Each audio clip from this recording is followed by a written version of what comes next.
Hey guys, it's Marvin here from Pixelflex, and I would just like to make a quick tutorial on my top 10 Photoshop shortcuts. Photoshop is used for a lot of different things: web design, image editing, texturing, painting, sometimes even video editing. But in all these areas, if you optimize your workflow by using shortcuts, you could end up potentially saving days of your career. So without further ado, let's get started. The first tip is all about selecting layers and groups quickly. This is our homepage, as you can see, and this very Photoshop file we sent to our programmer to build a WordPress theme from. So here you can see all our layers, probably around 150 there, and that could be very hard to filter through and get the right one. So Control and left mouse click in layer will actually select that layer straight away, as long as it's not in a group. If it is in a group, it will just select the group straight away. So what if you want to select a layer within a group? You can do that in two different ways. You can either right mouse click and choose the layer from there, but we don't always have the luxury of labeling our layers quickly. If we have to make a quick mock-up for a client, we're not going to go around labeling layers and making sure everything's in the right place. So Alt right mouse clicking will actually select that layer straight away. That's a very handy tip I use. My second tip is all about workspace optimization. Having a decent workspace size is very important for an artist, and not everyone has the luxury of having two monitors so that they can put all their tools on there. So a very good tip is pressing Tab to get rid of the menus. If you, however, still want to see your tools, you can press Tab again and then press Shift Tab to only make the right hand side disappear. This is very useful if you still want to be able to use your tools at the same time and save a little bit of workspace. To zoom in and out, most people use Control plus and Control minus. However, I don't find that very efficient.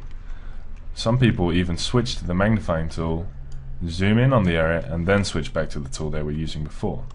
However, with whatever tool selected, if you press space to pan around and then press Control, you can also zoom in like that. Alt instead of Control will let you zoom out, which is a very handy way of zooming in and out without having to switch tools. So imagine I'm using the text tool, I can press space, Control to zoom in, drag left to right, or space and Alt to zoom out, and when I let go, I'll still have my text tool selected. The next tip is all about panning. If you're in a zoomed in mode and you want to pan around your document, you can press space and just click and drag around. However, if you're working on a very large document, this can get tricky. So let's press space, Control to zoom in a little bit, and then press space and V at the same time. What you notice Photoshop does is it maintains that view of zoomed in, let's say, and it lets you choose an other area in the document where you can then zoom into at the same level. So if I release down the bottom here, I can see now that I'm zoomed into the bottom. Should I do it again, space and V, I can say I want to go to the top right. The next tip is really easy, but I use it almost every time I use Photoshop. When you're zoomed in and you want to fit the whole document to the window, just hit Control and 0 to zoom out. The next tip is all about different windowed modes. If you have multiple documents open like I do, you can see the name and the document at the top here. So I can click between them there. However, if you want to work on a specific document in a full screen mode, just press F. This basically just enlarges that document to the screen, and if you press F again, you go full screen. Another shortcut I also use a lot, especially in web design, is Control Tab. This switches between different documents.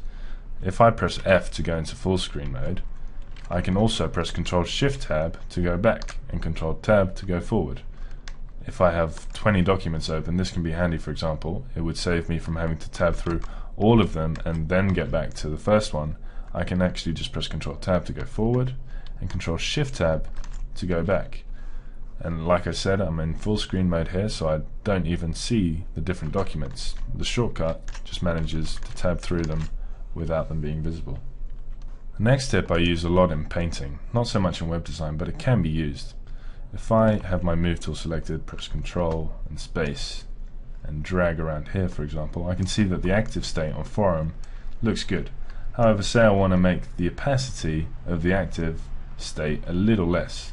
Well, I can use my trick Alt right mouse click to select that layer, and then with the move tool selected, if I press the numbers, I can decrease or increase the opacity quickly without having to fiddle around with the opacity box above the layers.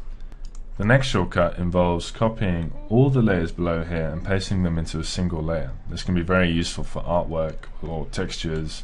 In this case, this is a background for the brochure we did for C3 Amsterdam that can be seen on our portfolio site. But basically what you do is press Ctrl A, Ctrl Shift C to copy everything, and Ctrl V to paste an instant layer. So you can see here, if I turn all these off, this is basically just a single layer of all the layers below. And that brings us to our last tip, which is simple but very time saving. If you have a layer, by having the move tool selected and pressing backspace, you delete it. So you probably didn't see any difference here because it was a copied layer from the previous tip, but if I, for example, click the background image here, the crowd, and I press backspace, I'll delete that layer.